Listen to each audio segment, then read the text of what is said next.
Students, जैसा कि हमने पहले के वीडियोस में डेटाबेस कॉन्सेप्ट्स के बारे में पढ़ा है, आज हम उसी का नेक्स्ट पार्ट मतलब हम नए चैप्टर्स को आज डिस्कस करेंगे students.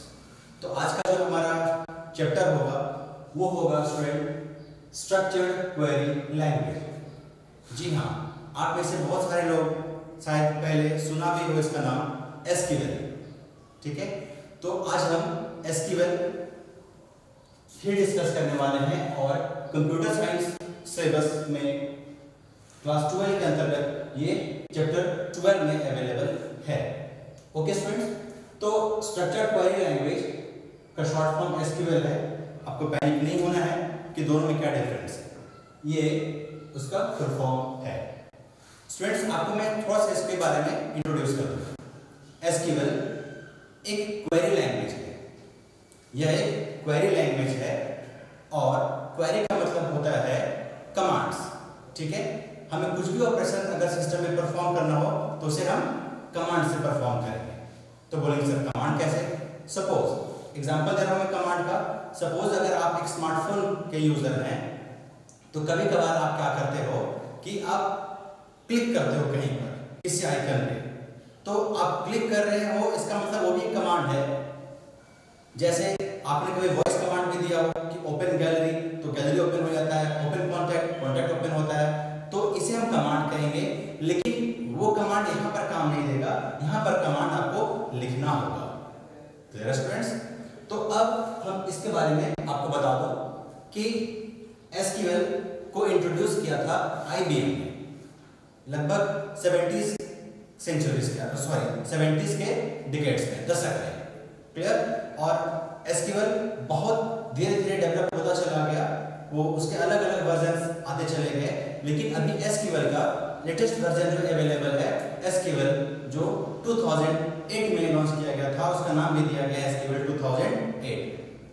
Student, SQL structure query language जो हम पढ़ने वाले हैं, ये बेसिकली किसी डेटाबेस को मैनिपुलेट करने के लिए यूज किया जाता है, मतलब मैनेज करने के लिए। अब फिर से वापस टर्म अराइज कर गया ना कि डेटाबेस क्या है, तो आपको मैं क्लियर कर दूं कि डेटाबेस का मतलब है कलेक्शन ऑफ रिकॉर्ड्स। स्टूडेंट्स, अगर मैं आपके सामने एक टेबल बना दूं बोर्ड पर, ताकि इसको जो हम टेबल बना रहे हैं यहाँ पर, इसको हम लोग कमांड से सिस्टम पर भी परफॉर्म करेंगे। तो नेम, रोल, ग्रेड, मार्क्स।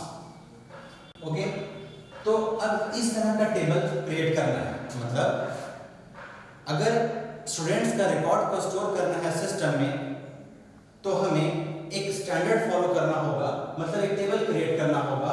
और हमने एक टेबल बनाया है स्टूडेंट नाम का कमांड के द्वारा। स्टूडेंट, ऐसा नहीं कि मैंने बोर्ड में बना दिया तो सिस्टम में ऐसे बनेगा, वहां पर कमांड्स परफॉर्म करने होंगे।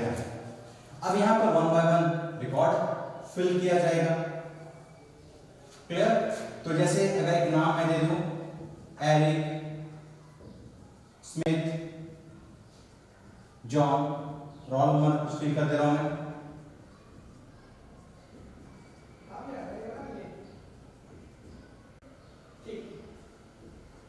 ऐसे कुछ। ओके, तो अब आपको दिख रहा होगा कि टेबल के फॉर्मेट में जो इसमें रोज और कॉलम्स हैं, जो कि मैंने पहले डिस्कस किया था। किसके बारे में? तो आपको याद होगा टपल्स एंड एट्रीब्यूट्स के बारे में। ओके स्टूडेंट्स, तो अब ये जो टेबल है, तो बोलेंगे आप सर कि हमने तो पहले ही पढ़ा है। हाँ, अभी मैं उस बात पर क्या आने वाला हूँ कि सर आप तो बात कर रहे हो एमएस एक्सेल का। जी, आपने एमएस एक्सेल में पढ़ा होगा, लेकिन एमएस एक्सेल एक छोटा फॉर्म है, वो बहुत कम डेटा को स्टोर कर पाता है as compare to the what SQL और ओरेकल। हाँ, ओरेकल हम यहाँ पर डिस्कस करने वाले हैं। तो स्टूडेंट, इसे हम कहेंगे डेटाबेस। और इस डेटाबेस को मैनेज करने के लिए जो एप्लीकेशन सॉफ्टवेयर का यूज किया जाएगा, तो बहुत सारे सॉफ्टवेयर अवेलेबल हैं। उनमें से एक है आपका एसक्यूएल।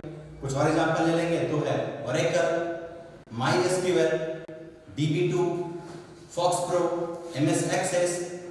आप कोई भी यूज कर सकते हो, लेकिन मैं स्पेसिफिक स्पेसिफिकली मैं डिस्कस करने वाला हूं एसक्यूएल और ओरेकल के साथ साथ कॉम्बिनेशन लेकर। स्टूडेंट एसक्यूएल खासकर हम डिस्कस करने वाले हैं, इसलिए यहाँ पर क्योंकि हमें सिलेबस में ही पढ़ना है इसको, तो बता दूं कि ओरेकल हमें बहुत सारा प्रोसेसिंग कैपेबिलिटी ऑफर्स करता है। उनमें से कुछ आपके पास है डीडीएल। स्टूडेंट्स आपको बता दूं कि मैं अभी जो भी थ्योरी यहाँ पर डिस्कस करने वाला हूँ ये पूरा कंप्लीट डिटेल्स मेरा पीडीएफ में अवेलेबल भी है। ओके, तो आप ये मत समझना कि जो मैं लिख रहा हूँ एग्जैक्टली बस इतना ही है, और बहुत सारा कुछ है जो कि मैंने पीडीएफ अवेलेबल कराया है आप सभी को। आप वहां से उसको रीड करेंगे, और सबसे अच्छी बात ये होती है पढ़ने के लिए कि आप बुक्स को फॉलो करिए, ठीक है, तो आपको और भी चीजें क्लियर हो जाएगी। नाउ तो हम बात करते हैं प्रोसेसिंग कैपेबिलिटी का। तो यहाँ पर है डीडीएल, डेटा डेफिनेशन लैंग्वेज, ये उसका कैपेबिलिटी है। फिर उसका डीएमएल है, डेटा मैनिपुलेशन लैंग्वेज। तो ये जो भी टर्म्स मैं आपके सामने डिस्कस कर रहा हूँ ये बाद में आपके सामने आ जाएगा, बस आपको अभी थोड़ा थोड़ा आपको जानकारी दे रहा हूँ, मतलब आपके कान में ये चीज गूंजना चाहिए अभी कि शायद ये बाद में अगर एक टोन आए मेरे पास कि डीडीएल, हाँ सर आपने डीडीएल डिस्कस किया था। जैसे मैंने अभी क्या कहा कि मैंने टेबल बनाया, रिलेशन बनाया, तो रिलेशन मैंने डिस्कस किया था जो कि अब यहाँ पर ब्रॉड रूप में आने वाला है। तो वैसे ही जो भी टर्म मैं डिस्कस करने वाला हूँ आपके सामने, उसको बस छोटे छोटे चीजों को याद रखना होगा आगे के क्लासेस के। फिर ये हमें क्या ऑफर करता है स्टूडेंट, तो थोड़ा सा मैं लिख रहा हूँ, क्या है डीडीएल, डीएमएल, तो ये सब कुछ पढ़ना है हमें आगे। Data definition language, data manipulation language, उसके बाद है व्यू डेफिनेशन, क्या है व्यू डेफिनेशन, फिर क्या है ऑथराइजेशन। तो मैंने कहा था ना कि एक व्यू भी एक टेबल होता है, view is a small table, और इसको मैं डिफाइन किया था कि view is a virtual table that do not have its own value, the value of view is derived from some other existing table. शायद आपको याद हो, तो हम व्यू को डिफाइन कर सकते हैं। ऑथराइजेशन, आपको ऑथराइज किया जाता है कि आप एक ऑथेंटिक पर्सन हैं और आप डेटाबेस क्रिएट कर सकते हैं। और ये क्या हमें करता है, इंटीग्रिटी देता है, ऑफर करता है हमें क्या ये इंटीग्रिटी, और साथ में क्या है ट्रांजैक्शन कंट्रोल। मतलब ये सारे इसके प्रोसेसिंग कैपेबिलिटी है, मतलब इन चीजों पर वो डील करता है आपका कौन, एसक्यूएल। Clear students? नाउ अब हम बात करने वाले हैं यहां पर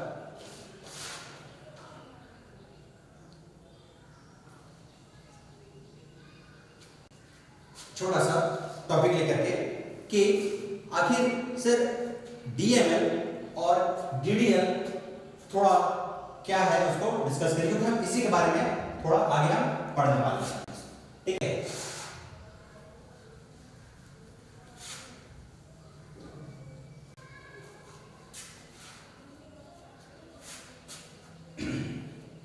आपको बता दो स्टूडेंट कि एसक्यूएल आप जो देख रहे हैं ये एक क्वेरी लैंग्वेज है।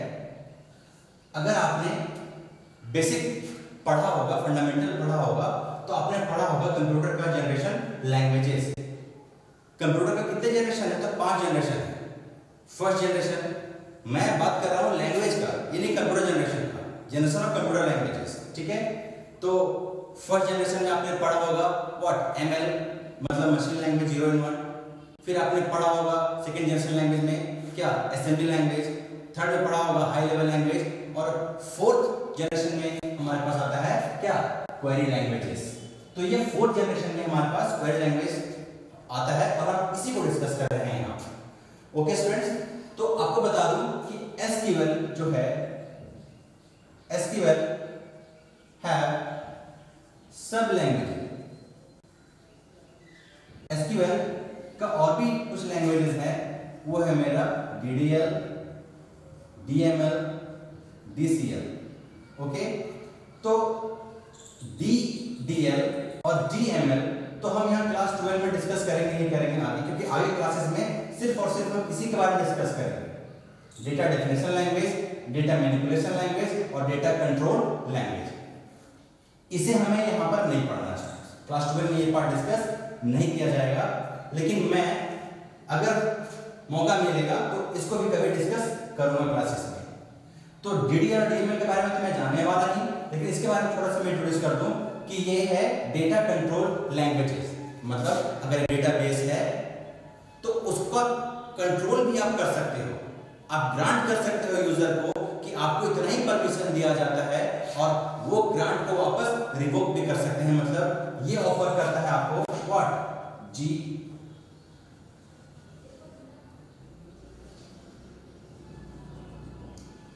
ग्रांटिंग एंड रिवोकिंग जैसे कमांड। मतलब एक परमिशन देना और एक परमिशन लेना, ठीक है। तो ग्रांटिंग एंड रिवोक जैसा परमिशन जो है आप इस पे अलाउ कर सकते हैं, मतलब डेटा पे आप कंट्रोल भी कर सकते हो। ओके स्टूडेंट्स, तो हम आगे क्लासेस में DDL DML का डिटेल रूप पढ़ेंगे कमांड्स के रूप में, लेकिन आज के इस वीडियो में हम इतना ही पढ़ने वाले हैं। हम मिलते हैं अगले वीडियो में एक नए टॉपिक के साथ। Thank you.